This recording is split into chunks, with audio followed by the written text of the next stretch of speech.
호세아 8장에서 하나님께서는 이스라엘의 잘못된 믿음의 행태를 지적하시고 그들에 대해서 심판하실 것을 경고하는데 크게 5문단으로 나눌 수가 있습니다.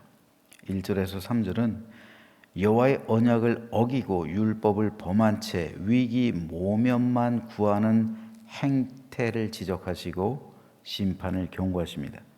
4절에서 7절에서는 여호와의 뜻을 고려치 않은 인본주의 체제를 구축하고 우상 숭배를 자행한 행태에 대해서 지적하시고 심판을 경고하십니다. 8절에서 10절은 여호와의 백성으로서의 긍지와 의무를 버리고 강대국에 빌붙는 행태를 지적하시고 이에 대한 심판을 경고하십니다.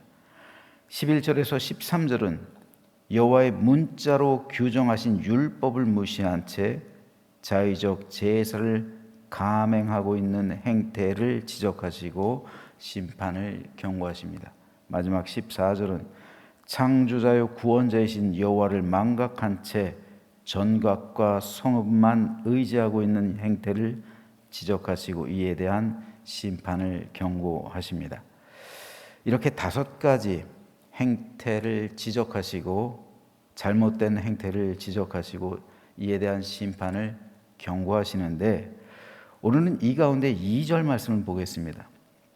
그들이 장차 내게 부르짖기를 나의 하나님이여 우리 이스라엘이 주를 아나이다 할 것이다.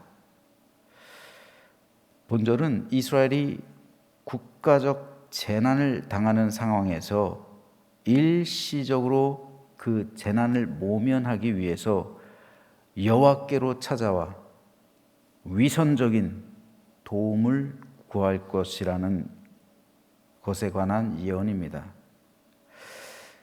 다시 말해서 어려워지니까 우상에게 가서 빌어도 안 되니까 하나님에게 와서 구하는데 그것이 위선적인 거라는 거예요. 하나님 보실 땐 가증한 것이라는 거예요. 이때 시대적 배경은 주전 733년이에요. 북이스라엘이 주전 722년에 멸망하죠. 그러니까 733년이면 11년 전이에요. 멸망하기 11년 전에 아수르가 북이스라엘을 침략해 왔을 때입니다. 그때 국토가 유린됩니다. 그리고 먹을 것이 없어서 백성들은 궁핍하게 돼요. 굶주리게 됩니다. 일시적으로 그때 겪은 거예요.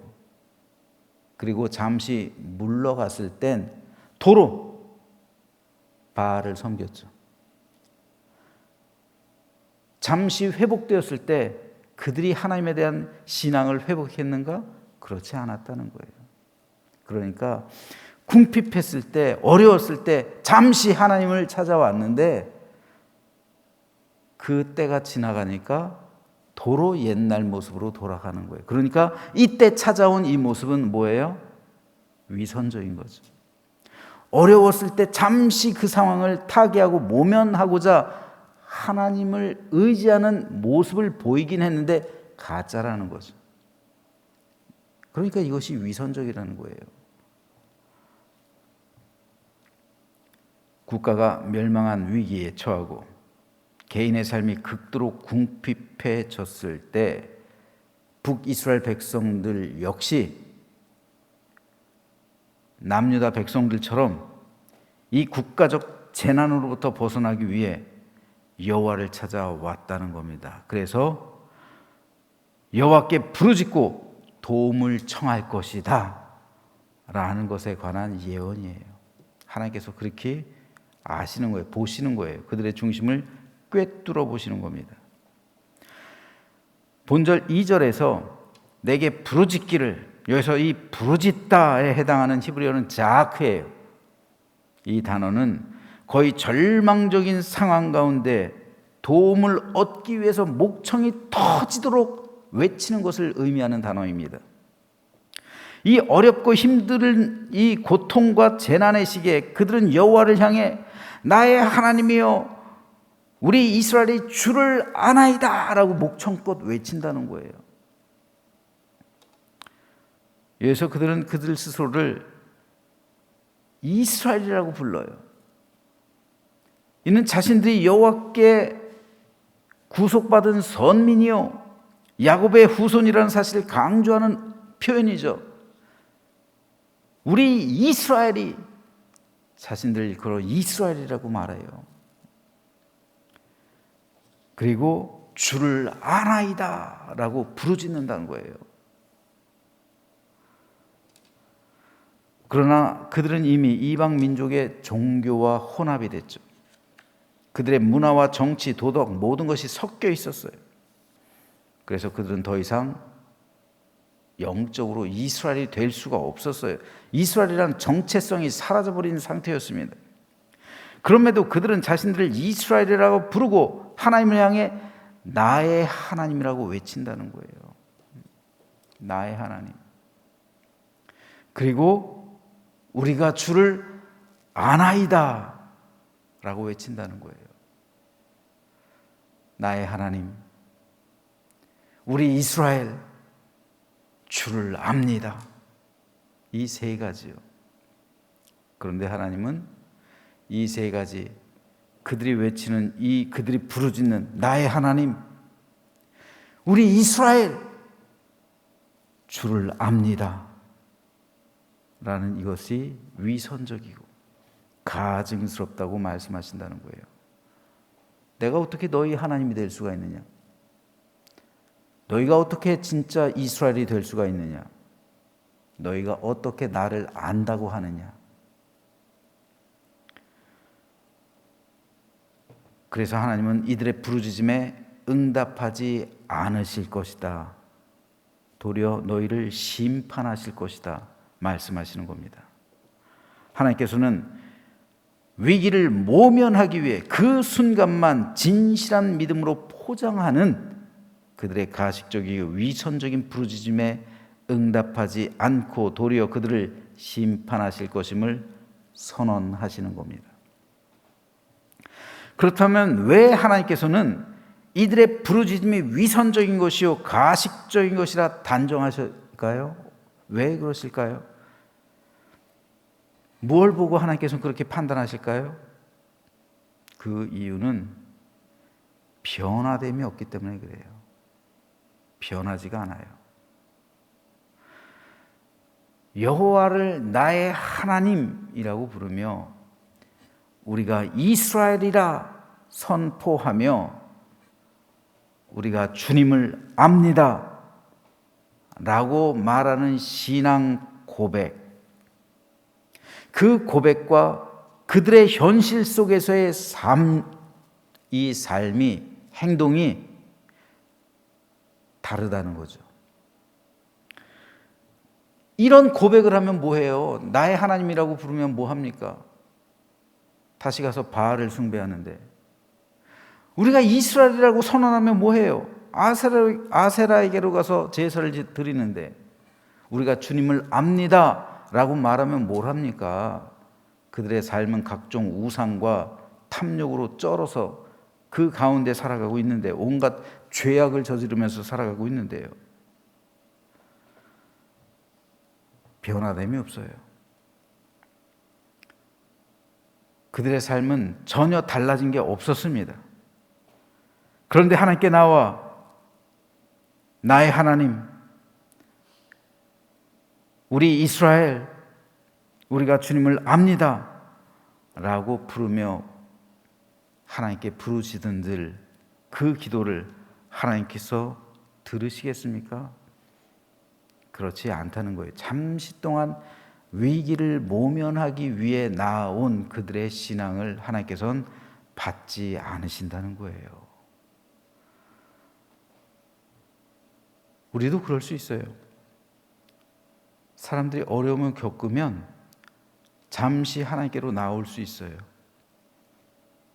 그런데 결국은 그때가 지나가면 다시 돌아가요. 다시 그 삶의 자리로 돌아가요.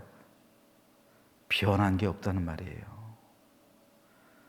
잠시 동안 위기를 타개하기 위해서 나온 것이지 진짜 믿음이 아니라는 거예요. 참된 신앙은 회개를 통해서 삶이 바뀌어야 하는 겁니다. 내가 진짜 예수 그리스도의 십자가 보혈을 통해서 내 죄가 구속함을 받았다면, 그리고 내가 진정으로 예수님의 십자가 앞에서 회개를 하고 내 모든 죄악된 삶을 끝장냈다면, 내 자아와 정욕을, 내 탐심과 세상에 속한 모든 것을 십자가에 못 박아 죽였다면, 그래서 새 생명을 얻고 거듭난 하나님의 백성이 되었다면, 그때로부터는 천국의 삶을 사는 거예요. 그때로부터는 천국 시민으로서의 도덕법, 윤리적인 삶을 살아가는 거예요. 하늘나라의 법에 지배를 받으면서 사는 거예요. 그때부터는요. 영적인 천국 시민으로서 살아가는 겁니다. 그 살아가는 삶에 있어서 이전과는 전혀 다른 삶의 행태를 보이는 거예요. 그래서 하나님께서 기뻐하시는 삶이 되는 겁니다. 이게 변화됨이에요. 그 중심에 있는 게 바뀌는 거예요. 이전과 지금이 바뀌는 거예요. Before, after, 그죠? 어떤 병원에 갔는데, 성형외과 같은데 특별히, 전에는 수술 전에 이런 모습, 수술 후에 이런 모습. Before, after. 예수 믿기 전에 내 모습, 예수 믿은 후에 내 모습. 이게 변화됨이에요. 이 바뀐 게 있어야 되는 거예요. 보여야 되는 거예요. 세상 사람들도 알아야 되는 거예요. 근데 예수 믿은 지 10년이 지나고 20년이 지났는데 예전에 내가 살아가는 삶하고 똑같아요. 이건 변화됨이 없는 거예요. 이거는 바뀐 게 없는 거예요. 바뀐 게 없다는 건 뭡니까? 변화됨이 없다는 건 내가 아직 세상 사람이라는 거예요. 내가 아직 구원받은 게 아니라는 말입니다. 십자가에서 거듭난 게 아니란 거예요. 이에 대해 예수님은 이렇게 말씀합니다. 나더러 주여 주여 하는 자마다 다 천국에 들어갈 것이 아니요. 여러분, 이 말씀을 누구에게 하시는 말씀이에요? 제자 공동체에게 주시는 말씀이에요. 오늘날로 말하면 교회에게 주시는 말씀이란 말입니다. 나더러 주여 주여 한다고 해서 너희가 다 천국에 들어갈 것이라고 생각하지 말라는 겁니다. 누가 천국에 갈 것인가? 다만 하늘에 계신 내 아버지의 뜻대로 행하는 자라야 들어가리라. 이것이 행위구원입니까? 주님께서 행위구원을 말씀하시는 거예요? 아니에요. 변화됨을 겪은 사람만 하나님 뜻대로 행할 수 있기 때문에 변화됨을 겪은 사람만이 천국에 들어갈 것이다 라는 변화됨에 관한, 회개에 관한 말씀이에요. 이스라엘 백성이 하나님께 지금 와서 부르짖는 것, 주여 주여 부르는 것과 똑같은 거예요. 그런데 주님의 이름을 부른다고 해서 하나님의 백성이라 할 수 없다는 겁니다. 하늘에 계신 하나님의 뜻을 행하는 자라야 하나님의 백성으로 인정받고 그런 사람만이 천국으로 들어올 수 있다는 거예요. 따라서 변화된 사람만이 천국에 들어갈 수 있는 자격이 주어지는 것이고, 변화된 사람만이 구원받은 증거가 되는 것이고, 변화된 사람만이 하나님 뜻대로 이 세상 살아갈 수 있게 된다는 말입니다. 그런 사람만이 성령의 열매를 맺는 것이고 하나님의 기쁨과 영광이 되는 삶을 살아가는 겁니다. 그렇다면 오늘 우리는 어떻습니까? 예수 믿으면서도 변화되지 않은 사람이 많아요. 똑같아. 예수 믿기 전과 예수 믿은 후와 똑같다면 예수님 만난 게 아니에요. 세상 사람과 똑같이 살아가는 성도들이, 교인들이 많습니다. 세상 사람도 탐심을 갖고 살고 교인들도 탐심을 갖고 살아요. 세상 사람도 세상의 부귀와 영화를 목적으로 살고 교인도 세상의 부귀와 영화가 목적된 삶을 살아요. 세상 사람도 이기적이고 교인들도 이기적이에요. 뭐가 달라요? 내 삶이 뭐가 달라졌어요? 다른 게 없어요. 그렇다면 세상 사람이나 교인이나 하나님을 영화롭게 하지 못하는 건 똑같아요.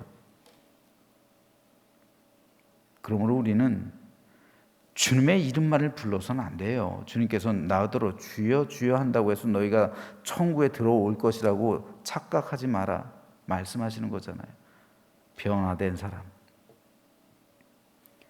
진정으로 예수 그리스도의 십자가를 통해서 회개한 사람, 그래서 변화됨을 겪고 구원받은 사람, 거듭난 사람만이 천국에 들어올 수 있게 되고 아버지의 뜻을 그런 사람만이 행하게 된다는 거예요. 성령의 9가지 열매는 성품과 인격이 변화된 열매라고 그랬어요.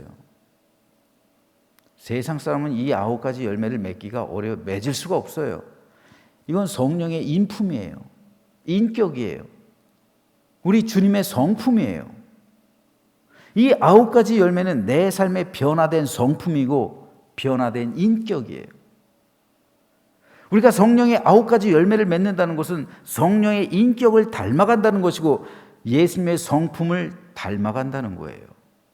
그래서 그것이 내 삶의 열매로 맺히게 되는 거예요. 즉 예전에 내 성품과 내 인격이 예수님의 성품과 성령의 인격으로 변화된다는 거예요. 바뀐다는 거예요. 이 바뀐 모습을 볼 수 있느냐는 거예요. 예수 믿기 전과 예수 믿은 후. 내가 구원받은지 그렇지 않은지는 열매를 보고 하는 거예요. 이 성령의 열매를 보고 그 인품과 인격, 그 성품을 보고 하는 거예요. 그래서 예수님께서는 이러므로 그들의 열매로 그들을 알리라 말씀하시는 거예요. 그들이 어떤 열매, 어떤 성품, 어떤 인격인가에 따라서 이 사람이 성령의 인격과 예수님의 성품을 열매로 맺고 있다면 변화된 증거죠. 그것으로 인해서 구원받았음을 알 수 있다는 거예요. 이 말씀에 이어지는 말씀이 뭔지 아십니까? 보세요. 이러므로 그들의 열매로 그들을 알리라. 나더러 주여 주여 하는 자마다 다 천국에 들어갈 것이 아니에요. 이 말씀으로 이어지는 거예요. 놀랍지 않습니까? 그들의 열매로 그들을 알 것이다. 나더러 주여 주여 하는 자마다 천국에 들어오는 것이 아니다. 하늘에 계신 내 아버지의 뜻대로 행하는 자, 다시 말해서 이 열매를 맺는 자들만 천국에 들어오는 것이다. 이 열매는 어떤 사람이 맺냐 하면은 변화된 사람만이 맺는 것이다. 너희들의 성품, 세상적인 그런 인격 가지고서는 성령의 열매를 절대로 맺을 수가 없다는 거예요. 그러므로 열매로 그들을 알 것이다.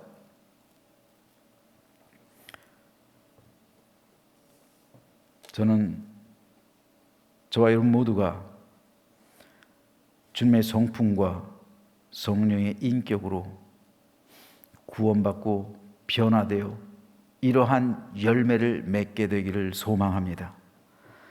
그래서 예수님께서 인정하시는 믿음이 되고 생명책에 내 이름이 기록되어서 영원한 천국을 유업으로 상속받고 이 세상 우리 주님과 동행하며 기쁨과 참된 행복이 넘치는 천국의 삶을 이 세상에서도 누리며 살아가는 우리 모두가 되시기를 주님의 이름으로 축원합니다.